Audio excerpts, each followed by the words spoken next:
coming to you live from Brand New Church right here in Arkansas, home of the Razorbacks. If you're not a Razorback fan, well, too bad. We're coming to you from Hog Country. So, hey, welcome today. We're going to have a great conversation. We're going to be talking about events, how to have effective events, that processes. And we're probably at one of the most creative churches that I know in the Link family. And so I want to welcome today Pastor Shannon Odell, lead pastor here at Brand New Church. Take just a minute, Shannon, tell us a little bit about how Brand New Church got started and kind of, your vision in the early days. Sure. Brand New Church, 17 years old. I was a student pastor for 12 years, got a clear call from God to be in that Episcopos bishop leading role as a senior pastor. And I knew God was going to call me to North Dallas, probably the Prosper area, or somewhere on the north side of Atlanta, just some real vibrant, growing area. And he called me to South Lead Hill, Arkansas, population 88. And Cindy and I knew it was the Lord. We did everything we could to get out of it, and God just kept directing us. And with that vision, he clearly said, I want to call you to pioneer a work in rural America, in places that don't have great choices. You go to Grand Rapids, there's a couple churches there that are really, really great. There's some great churches in Atlanta. There's some great, but you go to a town like Farmington or a town like Bergman, Arkansas. God called us to bring an option for a creative, innovative, gospel-centered church. And we love it because God growing the church in communities like that, in moments and places of obscurity, only God can do it. You go to a big suburban area, you should grow. You got 10 million people, you ought to be running 1,000. You got 5,500 in Farmington, or a county of 19,000 in Boone County. It's fun when you see Sebastian have 131 students on a Wednesday night. And or here having 22 in the middle of the summer, 22 first-time visitor check-in kids, just in the kids area. That was last week, or this past Sunday. So that's what God called us to. We made a few changes, and obviously now been Brand New Church for 17 years, and it really is just beginning. Yeah. One of the things I really appreciate about you, Shannon, is every time I talk to you or, we text with each other, and I ask the question, I say, how's everything going? Well, first of all, number one, you're always on top of the world. Amen. But the thing I like is when I ask about the church, the first thing that you do is you talk about how many people got saved. It's just like you're an inherent evangelistic pastor. You love seeing the lost come to Christ. And I think that's one of probably the foundations of why you guys have become so creative. But before we get into the conversation, take just a minute, introduce your teammates here to everyone. Well, at 17 years old, this young man today is 30 years old. He's been with me and Happy been birthday, serving. Jacob. Thank you. Been serving full time with me for 11 years. This is Jacob Hedges. He has and his bride has been with us since a ninth grader, and just they're a very vital part of the ministry here at Brand New Church, and getting ready to have their fourth child 2 weeks. in 2 weeks. So. They're a special group. And then, of course, Jacob is in charge of all things creative, top to bottom.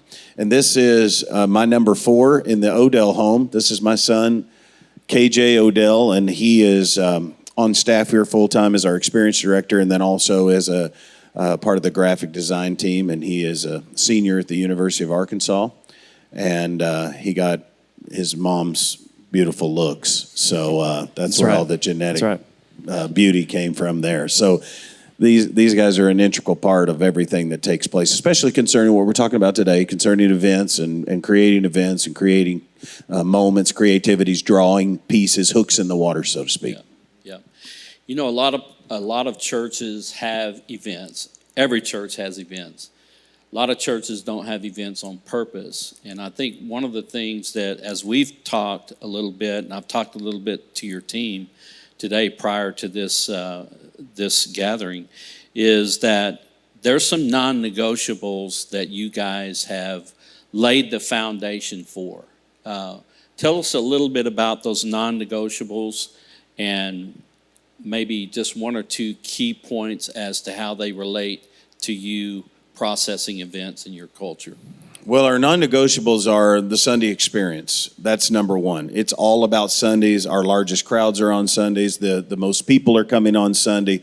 Sundays should be the most effective, most creative, the biggest event. You've got 52 of them. They should be the biggest, the best, the baddest that you possibly put out there. And they should be focused on your non-negotiables and the values that we have, which is vision, attitude, leadership, and understanding of authority in the kingdom, and doing it all with excellence. The second is our volunteers. We cannot, number one, we couldn't afford enough staff to participate in this organization, and so Jacob and KJ lead great volunteer teams. All of our teams have great volunteer teams. We could not do it without volunteers. And I think every church would echo that, but I think Brand New Church, just due to the size of the budget and so forth, where you might be able to say, hey, we're going to throw a $40,000 salary or $35,000 at this, volunteers make it happen. Number three is a Next Gen, and that's our student and children's ministries. And you know this, everyone watching this knows, we're one generation away from losing the church. Yep. And so our passion, our heart, especially our midweek, we want to make sure, and even on Sundays, our goal is that if you're 9 years old or 90, they're going to get something out of the message. I gear messages that way because we want to reach the next gen, and we're passionate about it. Our mission emphasis is for the next generation. It really is. Even within our Heart for the House mission, so forth, we put literally hundreds of thousands of dollars just to make sure that students get impacted. And then our last is community, which is our united small groups, and then we call it Mercy Mall, which is our benevolence ministry. Yeah. Then with that, we plan an event. We're not planning an event that doesn't line up with those non-negotiables. Yeah. Jacob, you've been here since you were 13, is that right? 17. 17. Yeah. So over the last 13 years, how have you kind of captured Pastor's vision and these 4 core values as you've built teams, led teams here at Brand New Church? Tell us a little bit of how that's come to you, and then how you've imparted it to your volunteers. Yeah, so I mean, we haven't always started out with a huge team. You know, right. Back in the day, it was a lot of just me and Pastor. So we were just spitballing ideas. As we've grown, I mean, I've just taken those ideas he has. We meet every week. We're going over everything. Pastor comes to our meetings maybe once a month. He'll impart some vision, all that stuff. But from there, I mean, his visions are big too. They're so big. It's like if we're doing a series, it's all out. It feels like a small little like transitional series, and it's like, no, we're going all out. We're decking out the lobby. We're doing everything. So I'm giving that to our campus pastors, things they need. We try to keep everything pretty consistent from our 2 main campuses. So I'm talking to campus pastors, making sure they have everything they need to make the lobby elements, all that kind of stuff. Videos, design, I mean, everything's just, once the vision has been casted, it's just get it out, okay. Get it out to all the team leads and everything. So Pastor casts the vision, and then it comes to you and your creative team. Who do you have in the room in your creative team meetings? Who's there? So in the room is Maria, our design. She does all of our layout, our print, social media, all that stuff. KJ, experience director, he's thinking lobby, he's thinking videos, he's thinking both campuses, keeping everything connected. We've got Gabe, who's our live stream, does all of our live stream stuff, video. So those are kind of our heavy hitters. That's what we focus on, is those things: social media, video, and then campus pastors will take more of whether that's we need to build a huge element in the lobby or whatever that is. So they kind of take that side of it. Yeah. So when you're KJ, when you're talking about the experience part of carrying out the vision or the event, tell us a little bit about what your team looks like and how you build that environment within the experience side of things. Yeah, so a lot of what I do is going to be through the campus pastor. Our campus pastor for both campuses is in charge of what's happening all around the building. So everything that we do, or that I try to do with the experience specifically. I think everyone on staff does this. We're really heavy on this topic, but we want to focus on the people who don't want to come to church, and we're not going to deny the fact that church is scary and that people don't really want to come to church a lot of the times. So what can we do in the experience in every area of the church that's going to make the lost person, the new guest, more comfortable coming into the building? So I'm talking with campus pastors, I'm talking with team leads. How are we going to make every area on a Sunday morning the easiest process as possible? They know where they're going, they know where the bathrooms are, they're going to have people to talk to. So just mainly campus pastor, but every team lead, and then thinking in the eyes, putting your foots in the shoes of a lost person. Okay. Shannon, again, because you're so evangelistic, part of the culture that you've built here is an idea of everything that we're doing, whether we're taking an offering or whether we're doing a Sunday morning service, we're having a water baptism. You've promoted this idea of everything that we do are for the people that are yet to come. Kind of tell us a little bit about that. Our goal is, how can we get as many hooks in the water for the person to participate? Because we believe we're offering the greatest message on planet Earth, which we know we are, right? The local church is. So how can we get that person somehow engaged in the conversation, even if it's online? Something Gabe and Jacob's team's doing really well. We're just starting really well. It's just YouTube Shorts.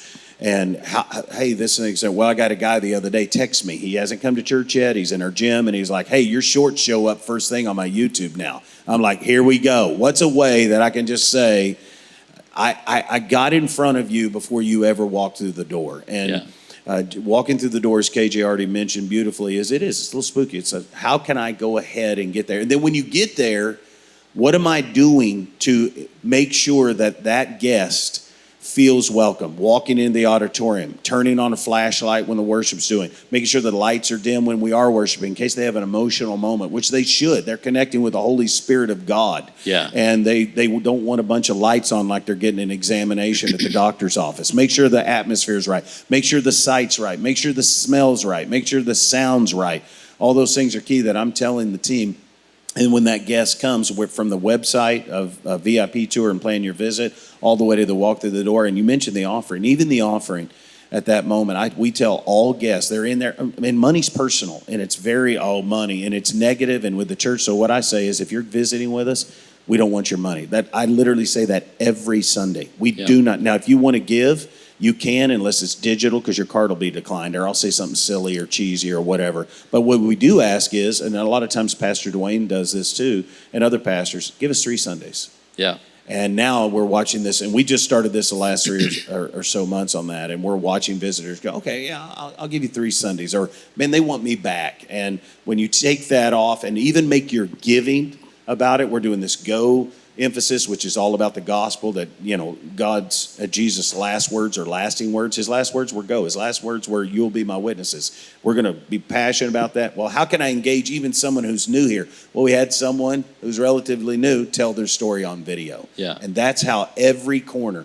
parking lot music, making sure that when you drive up, you don't just feel the dead space of, you got parking lot. Every bit of it is because our goal is to seek and save the lost. And what happens in a local church is this. Here's what I've in 33 years of pastoring, here's what I know, 17 years as a senior pastor.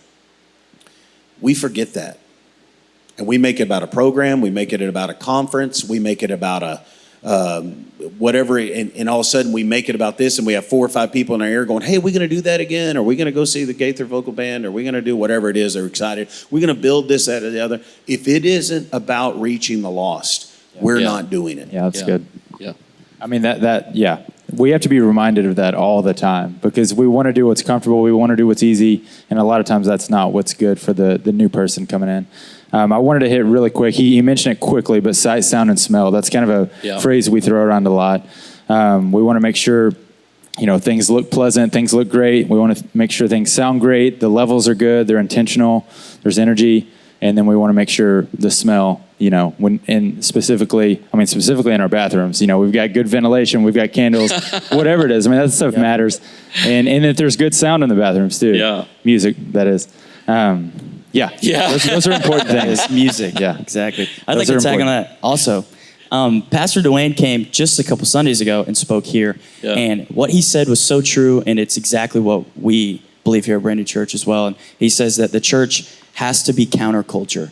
And the moment that it's common culture, then we're doing it wrong. And it's so good, it's so true, and I think that's what we need to be thinking about in everything that we do. What's going to be different? What's going to make us stand out as a church that's going to make someone, want to try us out? That's all we need. Get them in the doors, they can hear the gospel, and then we'll go from there. Yeah, we'll talk about getting people in the doors a little bit here. One thing that you mentioned was the shorts. I actually went on you guys' YouTube channel, and I noticed the shorts. Tell us a little bit about how that came about, Jacob, and what impact it's had.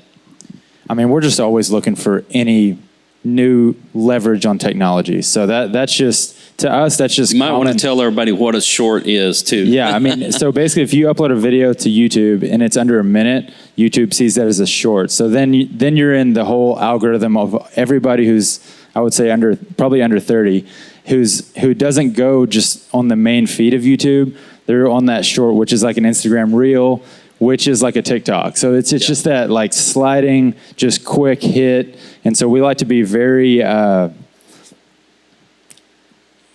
want to grab their attention really quick with those shorts. It's not, it's a quick hit where like maybe he says something a little controversial and we just kind of grab that attention and we get them in. And so, yeah, our shorts have been it's so probably fun. not the theology of pneumatology that you're, talking about. It's more something like, I noticed that there was a short on there about like, what is a man? Yes, exactly. Like and so when I say controversial, I mean, it seems like it may be, but it's obviously, it's not. It's just, just grab some attention, just get more people to view it. And two, with these guys, they're always bringing up great ideas concerning that. And I'm like, hey, let's do it. Let's make it happen. And then they already have the tools and the ability to do it. And we're just noticing that, especially the YouTube venue, which we are just now, and what I mean by just now, I'm saying the last 90 days starting to capitalize on it. And I just encourage every church that it is the largest avenue of church in human history. YouTube is. Yeah.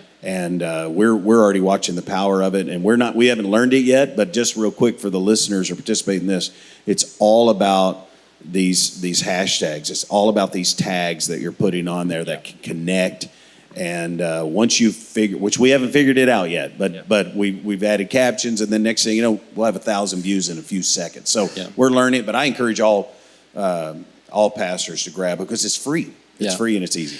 Talking about the experience side of things, one of the things that you guys have added to your website is a sign up to be a guest. What do you call that? What's your button there? The plan your visit? Yeah, plan your visit. Tell us a little bit about that. Yeah, so plan your visit is exactly what that is. A guest can go on our website and kind of what I said earlier, making it as comfortable as possible for them to come in the building for the first time. We call them a VIP. So when they plan their visit, they're able to, get their coffee order already. So when they show up, we have someone in the parking lot with a whiteboard that has their name on them, the Smiths, if that's their last name, They come up just like an airport. We greet them. Nice to meet you. We give them a little tour of the building, maybe introduce them to some other people as we're walking. They have their coffee. We give them a gift, a mug, and they know where everything is, and they already know a few people. They've shaken some hands. So just making it as easy as possible, and we want to put that on the website. Like we talked earlier, as soon as they open our website, it's there. They don't have to search for it, making every single step as easy as possible and straightforward. Yeah. So plan your visit, one of the very first things that you'll see on their website. And then one of the things that's cool about it, and which I would encourage you to consider in your environment, if you don't already have it, is then you've got to be ready. If they're planning their visit, then when they come and they show up, they need to have the experience of you having planned their visit for them, reacted and responded to that. So one of the cool things I like about it is, like he said, they have a whiteboard. They have their parking lot guys with a whiteboard with their name. Hey, welcome, Smiths. We're so excited to have you today. Park here or whatever. And then they come in the building. They have somebody that's there greeting them, walking them through every step that they need to take for a successful home visit. And two, the issue of discretion is real important to us too. Like we're specific with our with Rogelio and his team, even distance to a person parking. You don't want to be right at their window where they're opening the doors like, hey, we're glad you're, everything is discretion. But when someone's made the invitation, we grab hold of it. And we even come in. Abby and Adrian will take their kids. They check them in for them. They'll have great conversation. Then when they leave, what I love is that same team puts together a little note card, puts the kid's name on it, and sends them an age-appropriate gift after they visit, a toy or some type of activity, a beautiful, not cheap, not cheesy gift, and they get that in the mail, Tuesday, Wednesday, Thursday of the following week, which is another great hook for those plan your visit families and visitors. Yeah, and one of the best parts is that when we do give them that gift, when they first get there, they have a baggie. And so then that sends a message to the rest of the staff. And it's like, okay, if you see someone with this bag, they are here for the first time. Right. Okay. They plan their visit. That's you good. go up to them and you introduce themselves and, make them feel comfortable. Yeah, that's cool. And then the other thing, too, is you guys are very strategic in training your volunteers. When they do see someone with a bag, besides greeting them and everything like that, we're trying to gather information. One of the priorities that you have is we want to find out what's your name, if we can, what's your email, gathering that information so that there's successful eventual follow-up. Is that right? That's right. We want the land of this opportunity is a first-time kid check-in, data. At least we tell all our balls if there's a way, and they even can do it on their phone. Like a volunteer and educated team lead knows they can just get on their phone and say, hey, do you mind if I grab your cell number? We'd love to put you in information, let you know about our next event, blah, blah, blah. Most people say yes to that. If you sense a little bit of distance, we'll hand them a card before they walk in here. And then when our MC moments take place, we always have a 94,000 BNC VIP, and we'll get connection cards there as well. But the greatest way is that VIP table. We always have hosts out there. We have staff out there in between and before every service, and then we'll grab a hold of them. And then we have a team lead that our campus pastors have trained beautifully at all of our campuses. And the one here specifically at our Farmington campus, Dustin, is just a game changer. We've trained him. We just said, hey, and then he took it to the next level. He takes every VIP and introduces them to key staff related to their family and their needs. So there was a student the other day, and they took him straight to our student pastor here, Ryan. Hey, you need to meet this family. This is blah, blah, blah, blah, blah. Next thing you know, well, this family specifically was unique. They had a seventh grade young man. Well, he didn't speak English, and neither did his parents. So they're rolling with Google Translator. Well, Dustin's so smart, he grabs Pablo, who speaks Spanish fluently, and they're over there like, ¿Cómo está usted? Muy bien, bienvenidos. And I'm like, okay, I'm out. I'll see all y'all. I'm from Boone County. And it was a great connect. Well, Dustin does that for us. Yeah. And he's a volunteer, and he crushes it. Yeah. So you may be thinking, hey, this conversation is more about assimilation than it is about events. But listen to me, we're going to get into the weeds with events in just a minute. Sunday is the event. Yeah. So the thing about it is, how do we get them to Sunday? We're going to talk about some strategic events and how to make that happen. But hey, we want to give you an opportunity as well for just a short break here. We're going to continue the conversation, get into the weeds on that stuff. But take a minute right now. I would like to have you meet some of your Link family members. So watch this video.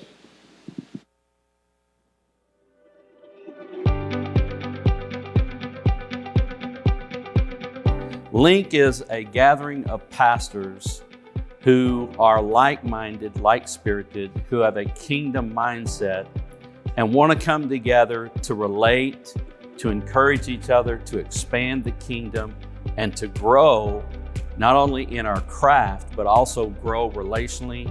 And that's what I love so much about Link, is that We put relationship over anything else. Being a part of the Link family has allowed me personally to build friendships.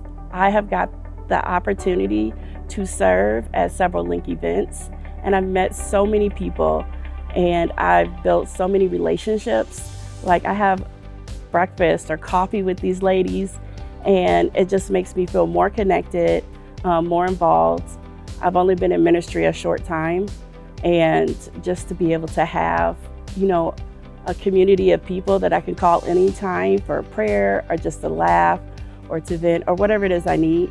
The Link ladies for sure have just had my back 100. I knew that I was going to need some good friends, peers that were walking in the same role that I was walking in, that I could, as Proverbs said, iron sharpens iron. So I knew that was going to be important for me to have somebody that could challenge me, encourage me. And so at one of the conferences, I kept running into this really sweet woman, and we literally would like bump into each other, and she was very friendly and very kind, and we exchanged numbers, and we started to have lunch, and we became very good friends. She was a lead pastor's wife as well, and we have been friends for 21 years, and that is my dearest friend. One of the things I so appreciate about a Link is that you're never alone. You never have to come up with an idea on your own. You're able to lean on other church leaders and other church staff to see what they're doing, see what their perspective is on it. So you're never alone. You're never having to reinvent the wheel totally yourself.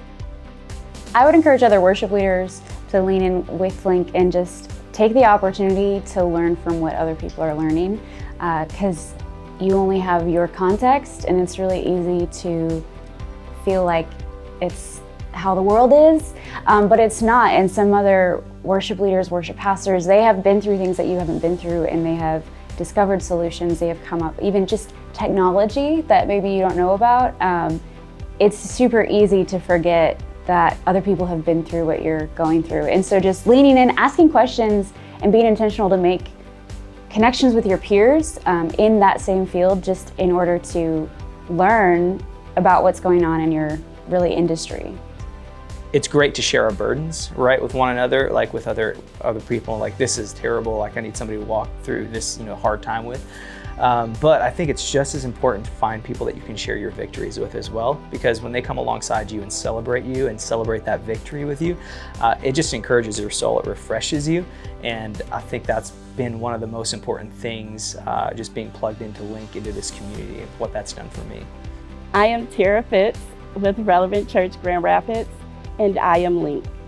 I am Pastor Eileen Sunnick. I am with Victory Life Church, and I am Link. I'm Jordan Horace with Res Life Granville, and I am Link. I am Lydia Troyer with New Tribe Church, and I am Link. I'm Chris Troyer with New Tribe Church, and I am Link.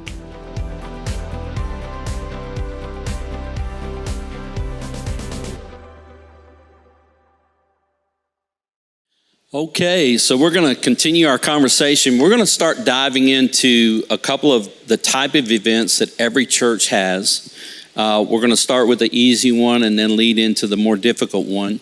But the easy one is we're always wanting to have events that help our people either find a place to serve or a place where they feel valued, opportunities for them to connect so they can build relationships. And you guys do a great job of that. Tell us a little bit about one of your favorite events that you've done with in-house to bring your people together. I would definitely say our most effective internal on-ramp event for people that are ready. This is their place, is our Be Brand New class. And we have a booklet. Maybe we even have one of those around here, but it's so effective. It gives everything they need to know. We have dinner, we have childcare, we connect, we bring in our staff, we tell our story, and it lets them know about the vision, about the mission, everything about the church, and what does it really mean to be a church member.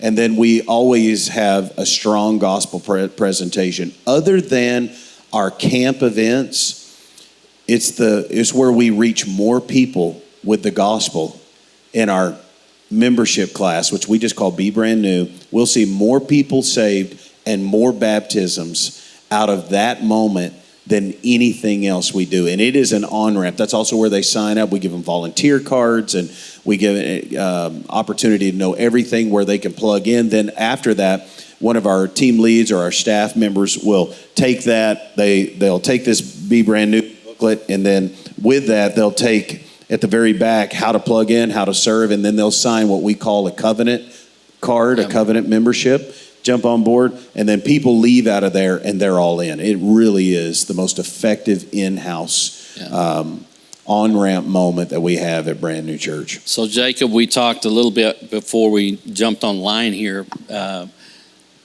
Shannon asked me the question, what was the most impactful volunteer event that I'd ever been to? And I had kind of a lame duck answer, but you guys are creating something for your volunteers that you're going to celebrate them. Tell us a little bit about what you guys are creating. Yeah, so July 9th, we're starting our Go Month.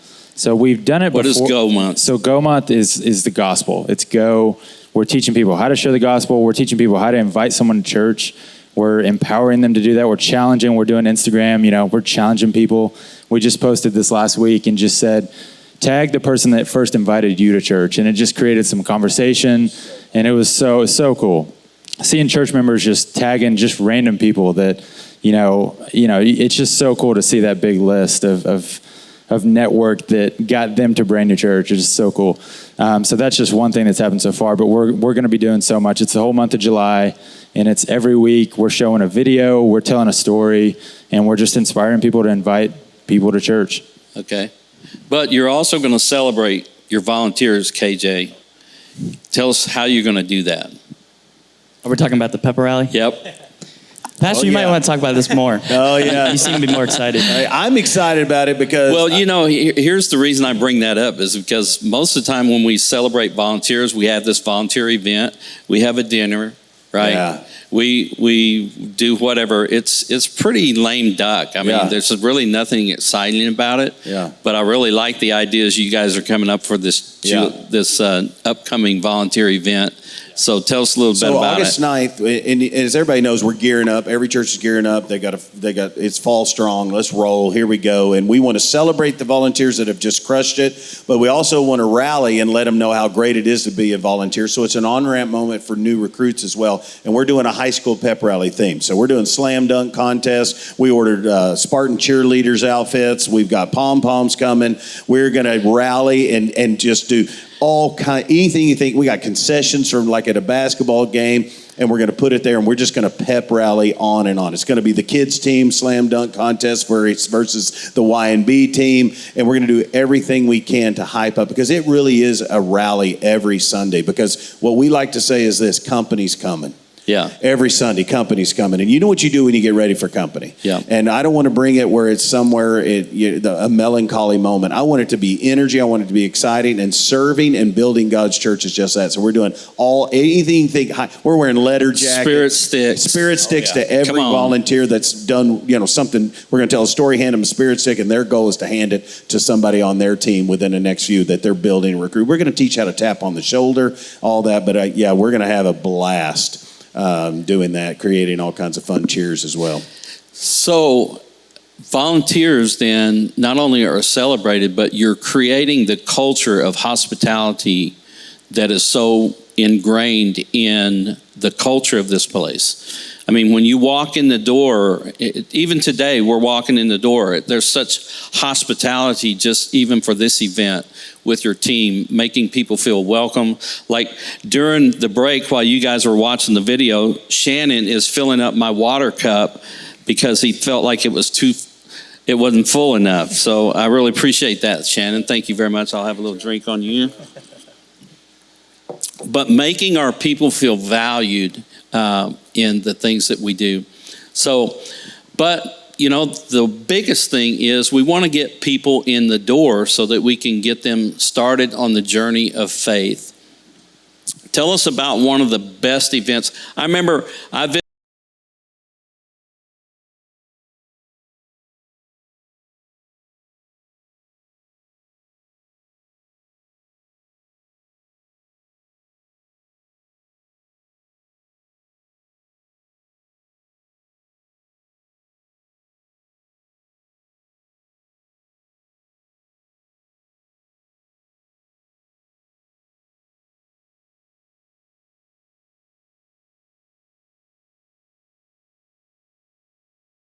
Get to church. Hey, don't have a fear of missing out. Come have free lunch, and that Sunday happened to be our late service, 12:07, which is now at 11:45, and we had chicken and waffle free for anybody that came, and it's an amazing hook.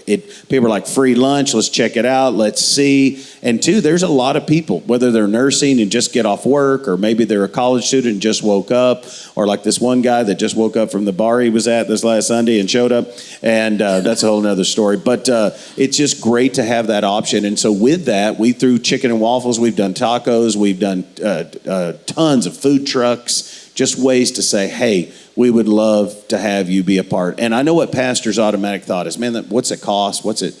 And I just simply say, what does it cost not to have a hook on a Sunday morning? And especially when your goal is reaching the lost. There's ways you can cut your budget, make things work. And typically, if you're doing, you're feeding 180 to 200 people, you could simply do something as easy as some pizza. But make it look nice. Don't leave it in the box. Have it cut nice. Have it prepared on nice plates and have some tablecloths on the table. Exactly. Or have a maybe it looks like a pizzeria. Yeah, exactly. And make sure they all understand they're loved, they're welcome. We've been waiting on you. And it's a fantastic opportunity. This week, for instance, every service has food, and it's called our patio party. It's 4th of July weekend. Let's get them here. Let's get them hooked. And we're doing all patio parties at all of our campuses. Now, speaking of 4th of July, I know that a lot of the events that you guys plan happens kind of in a seasonal rhythm. Tell us a little bit, maybe KJ or Jacob, like take Halloween, for example. Give us a little idea of what Halloween looks like around here. And then the thing that I like about you guys is you're not only doing the event for the event's sake, but on the back side of that, you tag that with some specific like sermon series, or you tag it with another event that will, again, get them from the event into the house, into the Sunday morning experience. So tell us a little bit about something like that. So Halloween specifically, it's outreach. We're lucky enough to have amazing like roadside, view of the front of our church. So we just blow the whole parking lot up and just have stuff everywhere. Pony rides, huge costume contest. We've just got all kinds of games and trunk or treat, all that stuff. So the whole community comes out. It's really wild. And so for us, we want to capture as much data, obviously, to be able to, send them a text after and say, hey, thank you for joining us at Brand New Church. We're so happy to have you.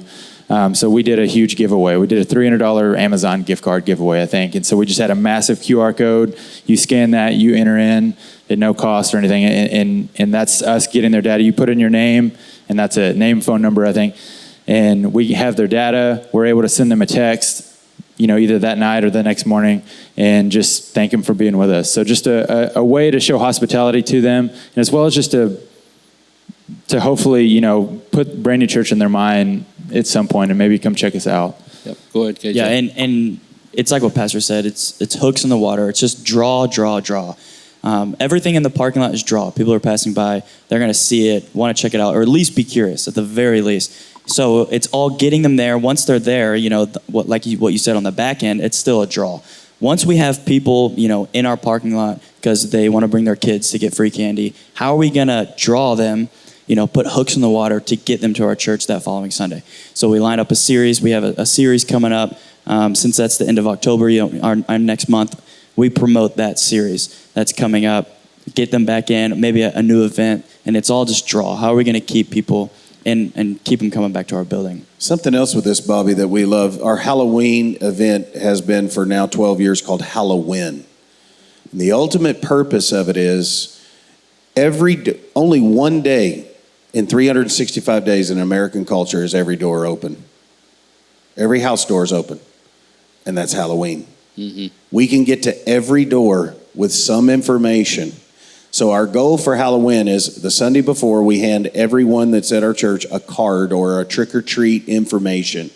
They can give that to them before, or if they trick-or-treat after the event or before, they can give them, they hand them candy, trick-or-treat, say, hey, we'd like to give you this as well. Some take it, most take it.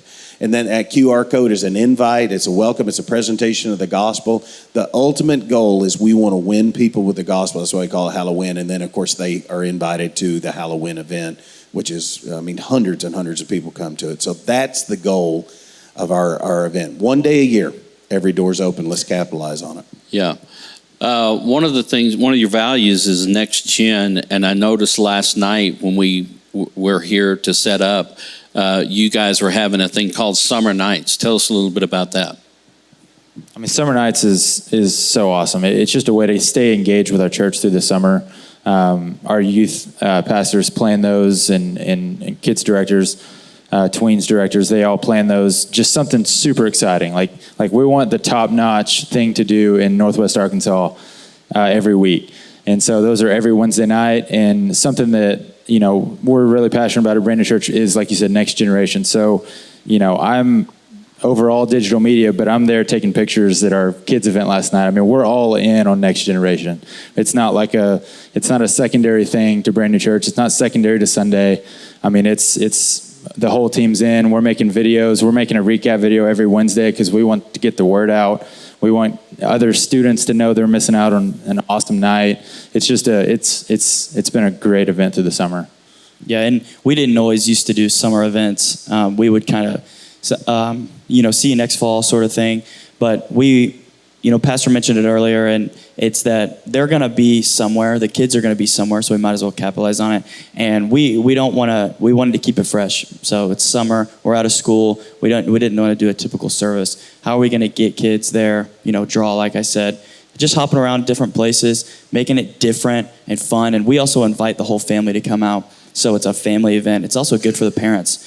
People who are coming, it's good community for them to talk to other parents, when they drop their kids off and they're hanging out bowling with us or whatever we're doing. It's just a great event to keep it fresh. So in these experiences that you create, these events, it seems like there's always something that is kind of a little bit crazy, okay? I know that where it comes from, sitting at the other end of the table. But you guys were telling me about your men's event. You had lawnmower races.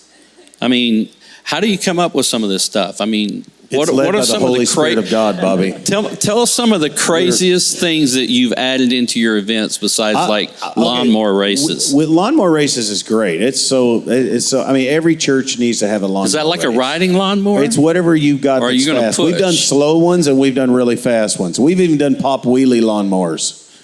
Yeah, it's crazy. Oh my gosh! What we do is have our insurance guy sweat. Really? No, I'm kidding. One of the most creative things that we've done, you said crazy. Crazy things we've done. We started 2 years ago. We just really threw it out there. It's called Man Night, and it's a typical men's event, except that we give away guns, and then we sell guns at it. And when I just like, what would happen if we just put guns all in our lobby and had it, obviously safe and secure and done and sell, just like you would go to a gun show or whatever. And I was like, I bet we can get 100, 125 men. We had so many people. We couldn't get them in the auditorium. We couldn't get them in the parking lot. We couldn't get it. We did it this last year. Even more people, hundreds and hundreds of men. We had an unbelievable gospel presentation. I mean, the whole goal is we gave away 17 guns.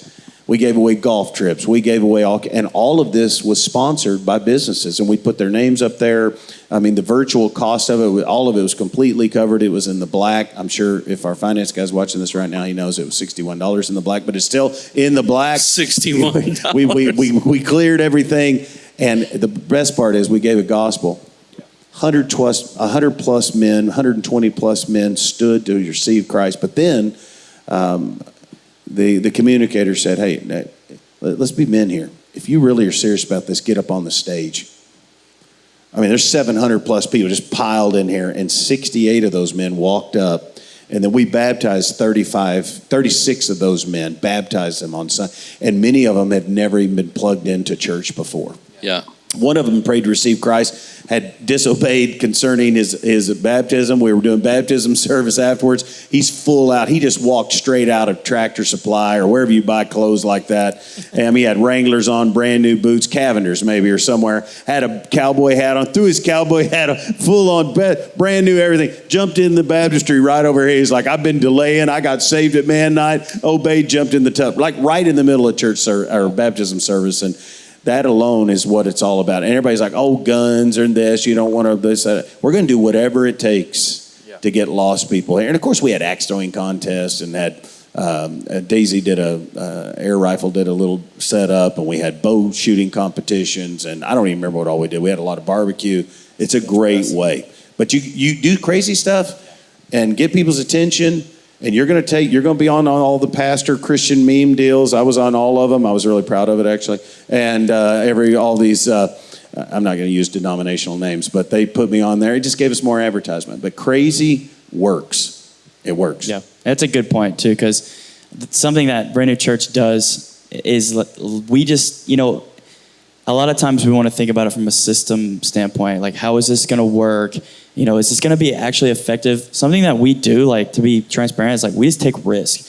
We, have a crazy vision from pastor, or maybe we're in staff meeting, someone just throws something out, and we just kind of go with it. Like, sometimes it doesn't work, and we don't do it again the next year. But we've had Santa on stilts. We've had a monster truck in our parking lot. We had a salvage car that we let people on Father's Day destroy it with a hammer.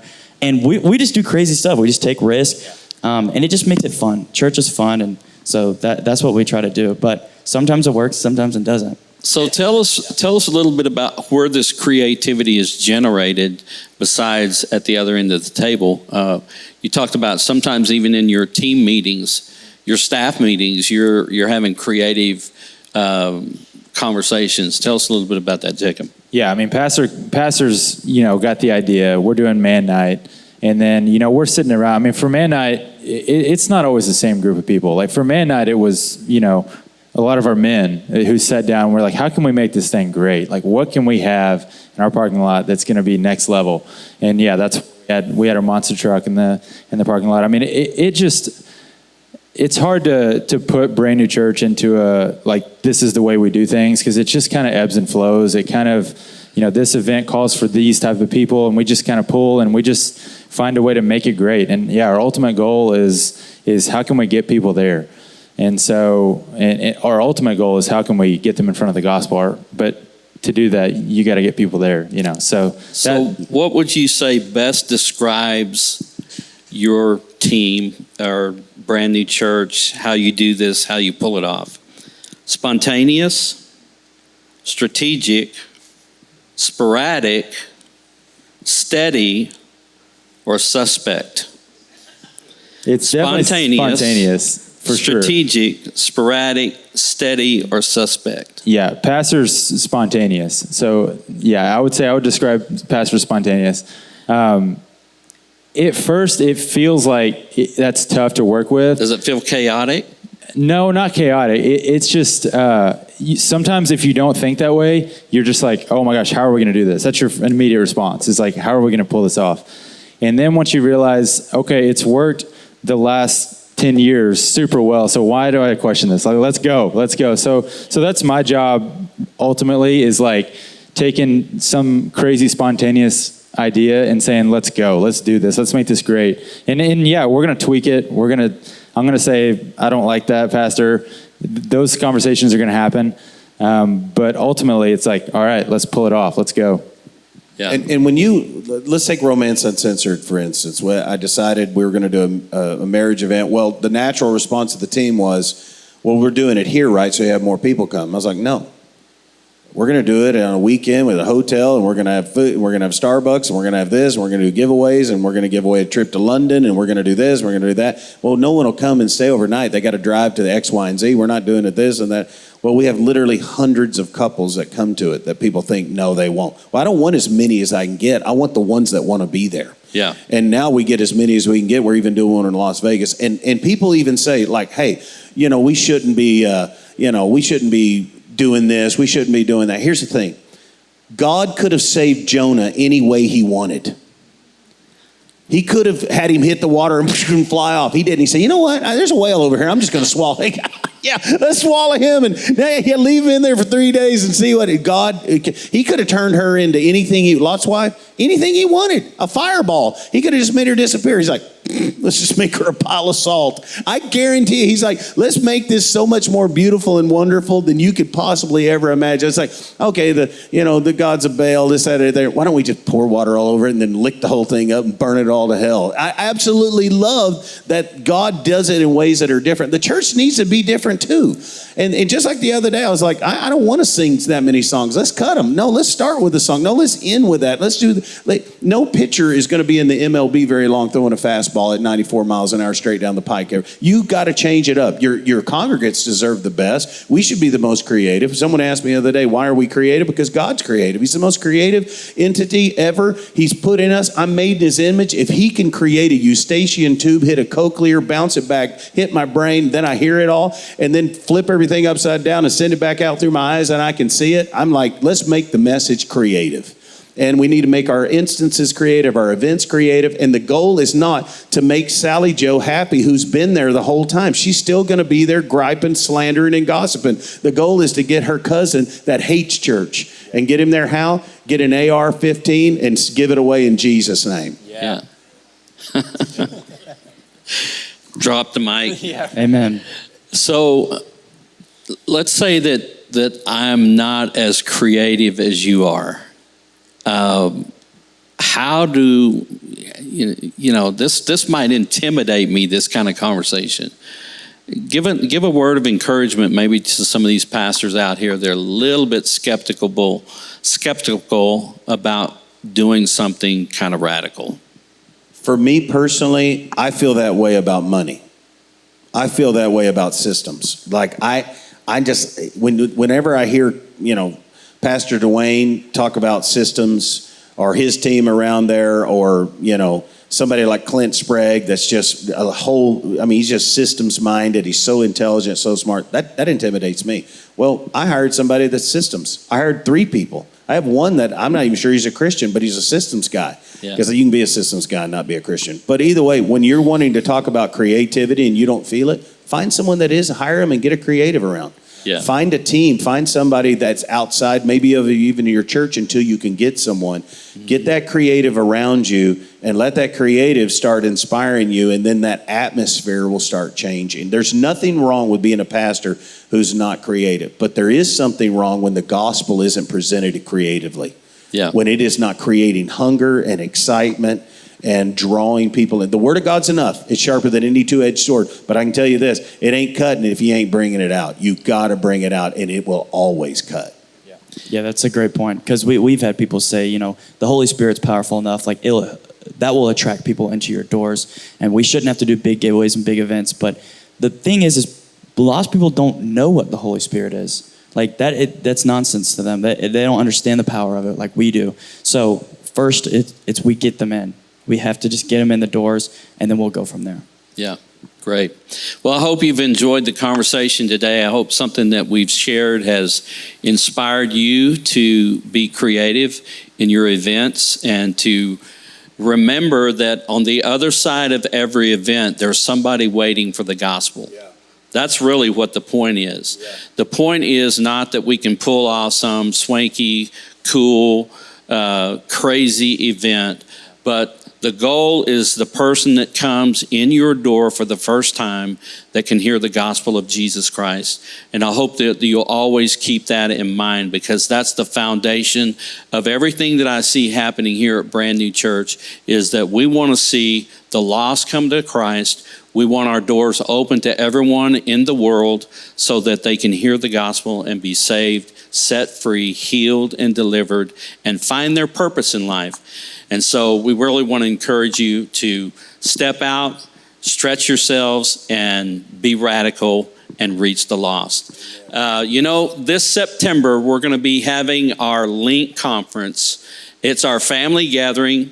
We want to encourage you to reach out, bring your teams, invite some other churches in your area, maybe some independent churches that don't have a relationship or network that they're connected to. Invite them to come and meet our family and be a part of our Link Conference. We have just a minute here. We want to take a minute and show you a little bit about what's coming at our Link Conference this year.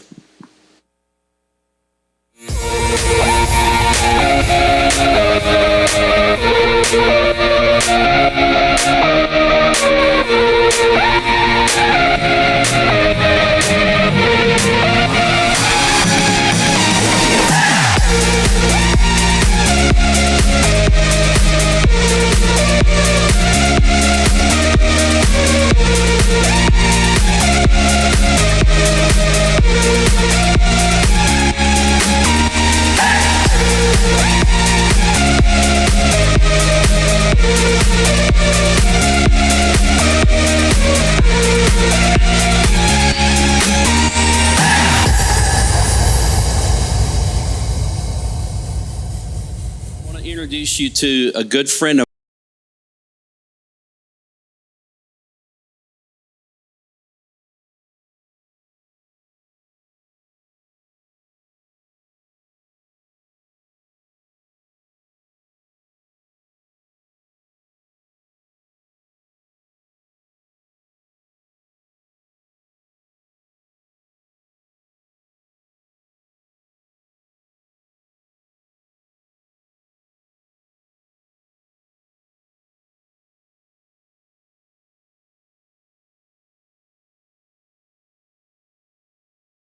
maybe there's a little bit of burnout taking place in your life. And this is at every level, senior pastors, youth pastors. And I wanted him just to take a few minutes and tell our Link family about this ministry. So Keith, take it from here. Thank you so much, Bobby. I'm on the board of a nonprofit called Replenish, and what we try to do is just help pastors live a replenished life, is how we phrase it. We all know the stats of pastors that are leaving the ministry every day, pastors that face burnouts. Unfortunately, we know the stories of pastors at a very high level that have a failure of some sort, where they lose ministry focus, they lose their family, and they kind of just burn it all down. I kind of look at it like this. We've all heard of a midlife crisis. And they're now even talking about a quarter-life crisis. I don't know if you've heard of this, but people in their mid to late 20s, they have a quarter-life crisis. And they don't have a three-quarter life crisis, do they? I hope not. I'm tired of all of them. But what we find out is they get to a point in their life where they just go, this isn't what I signed up for. This isn't what was sold to me. This isn't what I thought it would be. And unfortunately, a lot of pastors get to that point where they are burned out, or they're on the verge of burnout, and they say, this isn't what I signed up for. I want to share the gospel. I want to love on people. I want to shepherd people. But they just find that everything begins to wear them down. And I've also found, as we've gone through this, we have a lack of spiritual fathers to come alongside pastors, all at all different ages. So about 2015, our founder, he was a pastor himself, a youth pastor for a very long time. And I used to call him, when I knew him way back then, I met him back in 2003. I used to call him a pastor to youth pastors. And he's the kind of guy that people would just find and they would say, hey, I need help. Would you mentor me? Would you shepherd me? And so back in 2015, I had lunch with him and he said, I've got missionaries coming off the mission field. I've got pastors leaving their church and they're coming to me and they're saying, Rod, I'm burned out. I need some help. And so he just began taking trips, getting 4, 5, 6, 7, 8 guys, getting away at a time and say, hey, talk to me about what's going on in your life. In 2019, we formed an official nonprofit called Replenish. I'm on the board. There's 5 of us. And we raise money all year long, and we just provide free trips for pastors. We have places all over the states. We have a place in Cabo that we go to. It's very popular. But we get away for 4 days, and we say, just get there, and then everything's on us. And we talk about soul care.